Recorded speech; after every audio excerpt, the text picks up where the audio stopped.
Quiet now, everybody. Quiet, listen to me. We're going to start a show. Now, some of you people have been with me before. You know it's going to be a tough grind. You're going to dance until your feet fall off. You're not able to stand up any longer. But we're going to have a show.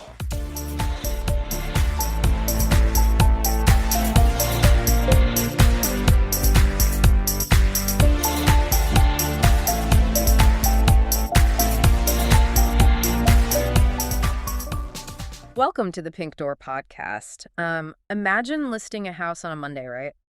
And before the weekend even starts, it's already sold for $80,000 over asking. Yeah, which sounds completely made up. Right.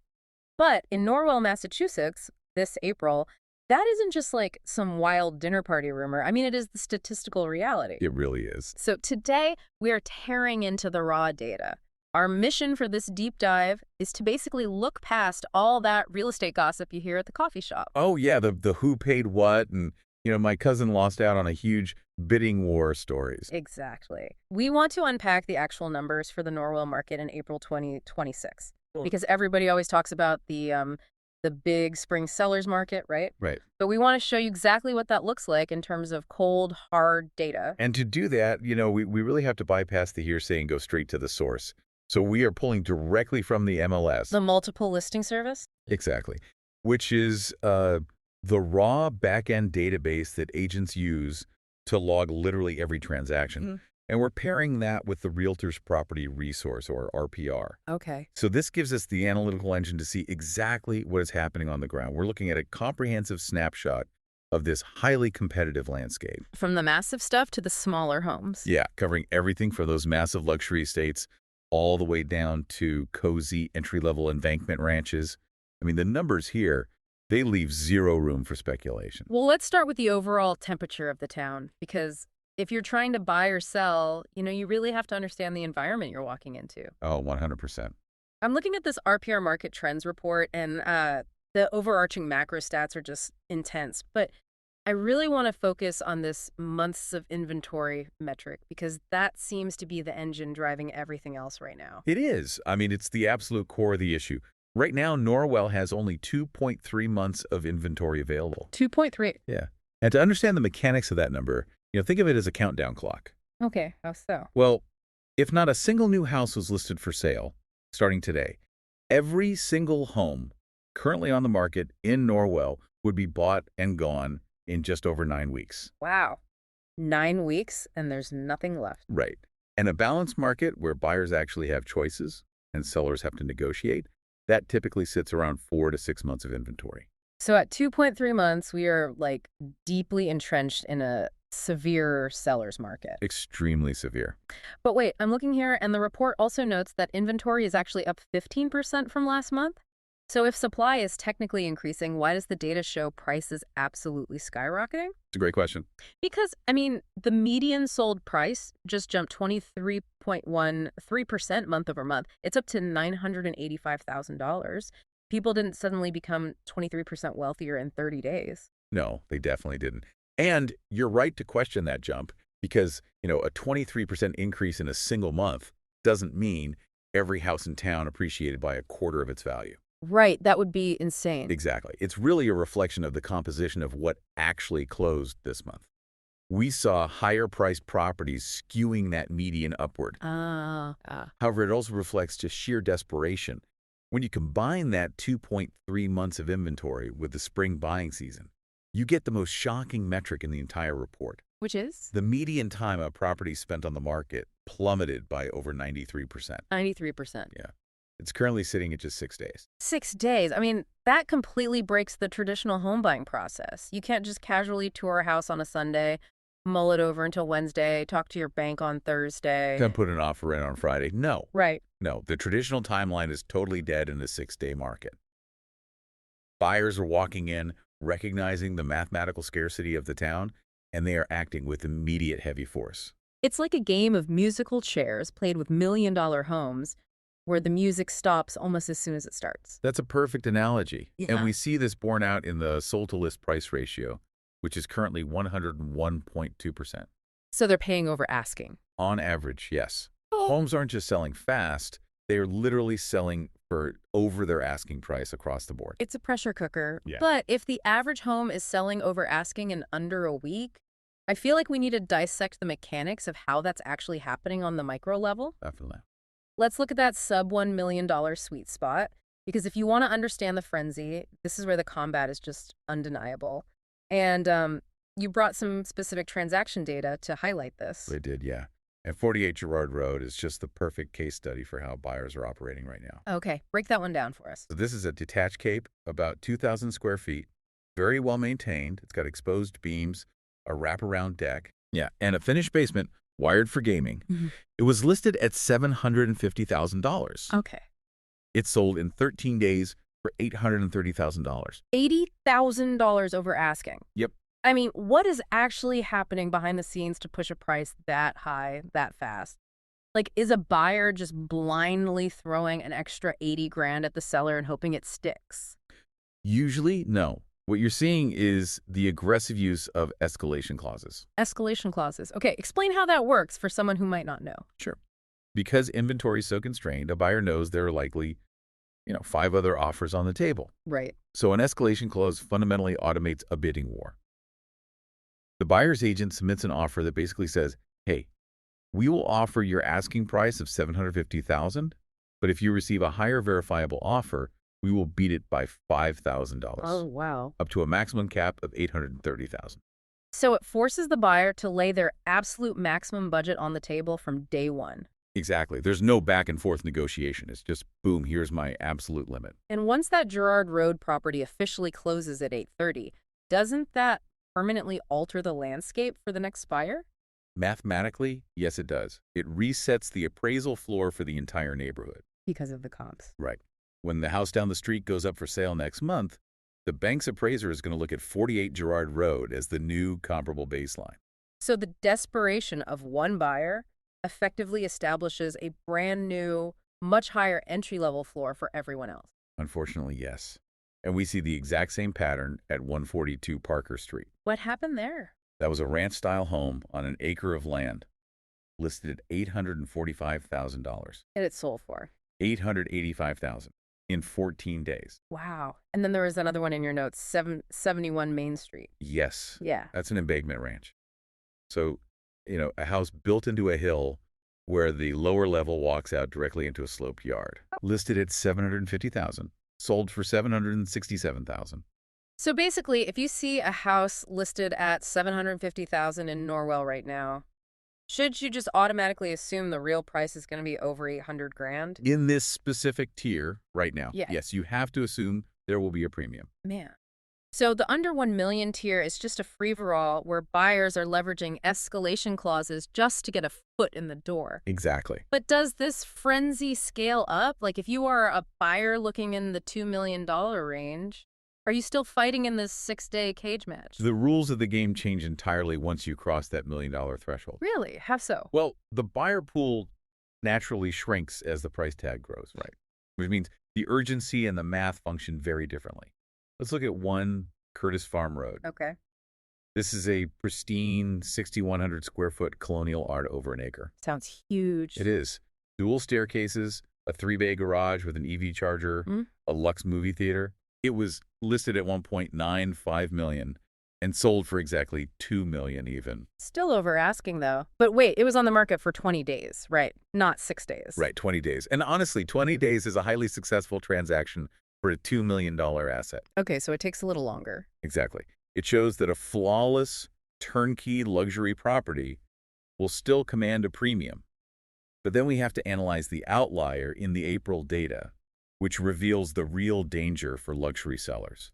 42 Central Street. This one stopped me in my tracks when I was reviewing your notes. It's a fascinating case study. It's a massive 4,300 square foot farmhouse.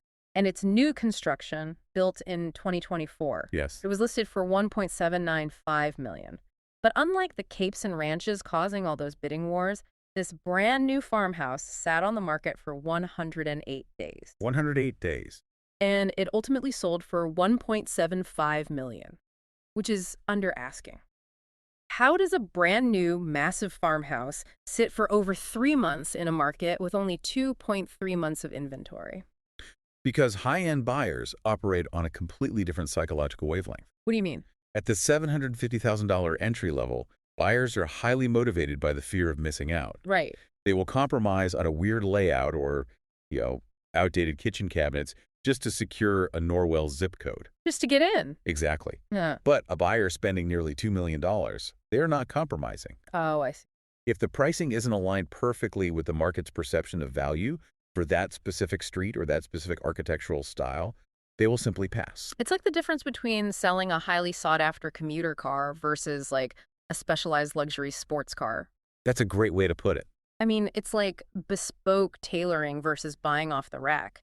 At the entry level, buyers are grabbing a suit off the rack just so they don't freeze out there. Even if the sleeves are a little short, they're like, I'll deal with it later. Right, they'll fix it when they move in. But at $2 million, buyers expect a custom Italian fit, and if the tailoring is off by an inch, they walk away. The seller has to wait for the one specific person who perfectly fits those exact measurements. That is precisely how the luxury market functions. And that Central Street property is a mechanical warning for sellers in the higher brackets. Does this mean luxury sellers need to be much more strategic with their initial pricing? Absolutely. Yeah. You cannot look at the frenzy of Girard Road and assume it automatically translates to your $1.8 million listing. Because you can't just rely on a blind bidding war to save you. Exactly. If a luxury seller misprices their property right out of the gate, expecting a bidding war to validate the number, they risk accumulating days on the market. And days on the market are bad. In real estate, time is the enemy of price. The longer it sits, the more leverage the buyer gains, resulting in a sale below the initial asking price. Which is exactly what happened on Central Street. So we have the frenzy at the bottom and the strategic waiting game at the top. But let's step away from what already sold and look at the present moment. Okay. Let's put ourselves in the shoes of someone driving through Norwell this weekend, looking to enter the market today. What are they actually going to find? They are going to hit a brick wall of supply. Really? Yeah. The active listing survey for April is remarkably tight. There are only 6 active properties on the entire market in Norwell. Wait, 6 properties total for an entire town? Yes, just 6. And the distribution of those 6 properties is what makes it so incredibly difficult for a new buyer. How are they distributed? Well, the pipeline at the lower end is virtually non-existent. Out of those 6 active listings, only 1 is in the $600,000 to $699,000 range. Just one? Just 1. And there is absolutely nothing actively listed in the 700s, 800s, or 900s. The entire mid-tier is a total vacuum. Wow. Which perfectly explains the escalation clauses we talked about earlier. Exactly. When a house under $1 million hits the MLS, it is instantly absorbed by the market, leaving only the upper echelon sitting active at the end of the month. So what's left over for those active listings? That's the supply and demand imbalance playing out in real time. The remaining 5 active listings are all well over $1 million. Okay. 2 are between $1 million and $1.49 million. 2 are between $1.5 million and $1.99 million, and 1 is hovering near $3 million. So they skew super high? Very high. The median price of those active listings sits at nearly $1.4 million. In fact, the RPR data tracking active list price trends showed the median list price peaking over $2.2 million in April. Over $2.2 million for the median active list price. That is wild. It is. So to bottom line this for you listening. With so little inventory and active prices skewed so high, is this essentially a warning sign for buyers to strap in for a rough ride? It's definitely going to be a rough ride for buyers. And I imagine it's an absolute green light for anyone sitting on an $800,000 Norwell home who might be on the fence about selling. Oh, without a doubt. If you own an $800,000 house in Norwell right now and you are contemplating selling, you are holding a golden ticket. I bet. You would be entering a market with almost zero direct competition and a deep pool of highly motivated buyers armed with escalation clauses. But for the buyer, I know this paints a rather intimidating picture. It sounds terrifying, honestly. It is intimidating, but it shouldn't be paralyzing. The underlying lesson of this April data is not just that prices are high or that inventory is low. What's the real takeaway then? It is about how the successful buyers are adapting their strategies to actually win. I want to dig into that because earlier you mentioned something that stuck with me. You said that the true competition in a 6-day market isn't actually about who has the most money. It's about preparation. Yes. Explain the mechanics of that. Like, how does a prepared buyer mathematically beat a richer buyer in this environment? Well, consider the anatomy of a 6-day transaction. A home is listed on a Thursday. By Monday, The seller has 5 offers in hand. Okay. Now, buyer A has more capital, but they only have like a generic pre-qualification letter from some online lender. Right. And they've asked for a standard 14-day inspection contingency so they can Right. figure out the home's condition. So they want time to think.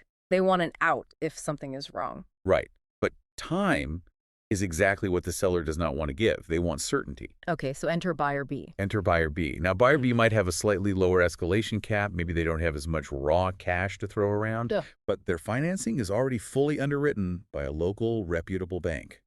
Their agent has already run the comparables on the neighborhood before they even walked into the open house. They're doing their homework early. Exactly. And buyer B either waives the inspection entirely or they bring an inspector with them during the open house to do a pre-inspection. Oh, wow. So buyer B is essentially handing the seller a guaranteed, risk-free, closed deal on a silver platter. Exactly. A seller will frequently leave $10,000 or even $20,000 on the table and choose a slightly lower offer if that lower offer comes with 0 contingencies and ironclad finance. So capital is important, but certainty is the ultimate currency. Certainty is everything. In a severe inventory drought, if you wait for the for sale sign to hit the front yard before you start talking to a lender or analyzing the neighborhood comparables, you have already lost the house to the buyer who did their homework a month ago. Preparation over pure capital. You have to eliminate the seller's risk before you even draft the offer. That is a brilliant way to conceptualize the reality of the spring market, and it gives anyone listening a clear blueprint on how to navigate the madness of Norwell right now. Absolutely. Preparation is key. If you have any questions about this episode, or if you are thinking about buying or selling a house anywhere on Boston's South Shore, from Southie to Sagamore, give Jim Aldred a call. He would love to speak with you. Jim believes that people in transition often feel anxious about buying or selling a home, and he provides them with the guidance and security to help your family move on smoothly. Thanks for listening, and catch you on the next episode of the Pink Door Podcast.